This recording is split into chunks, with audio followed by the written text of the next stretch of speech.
আলোচনা সভা ও তৃণমূল সমাবেশের স্থেনবর সভাপতি, প্রধান অতিথি, বিশেষ অতিথি, আপামর জনসাধারণ, প্রশাসনের ভাইয়েরা, সাংবাদিকবৃন্দ, সকলকে ইসলামী আন্দোলন বাংলাদেশ মুলাদি উপজেলা শাখার পক্ষ থেকে আন্তরিক শুভেচ্ছা ও মোবারকবাদ।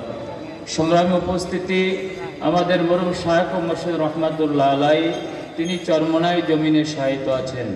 তিনি একটি কথা অকপটে সর্বদাই বলতেন যে আল্লাহর নবী জনাব মুহাম্মদুর রাসূলুল্লাহ সাল্লাল্লাহু আলাইহি ওয়াসাল্লাম ইসলামী আন্দোলন বাংলাদেশ মুলাদি উপজেলার সংগ্রামী সেক্রেটারি জনাব মাওলানা আবুল কাসেম জিহাদি, জনাব মাওলানা আবুল কাসেম জিহাদি।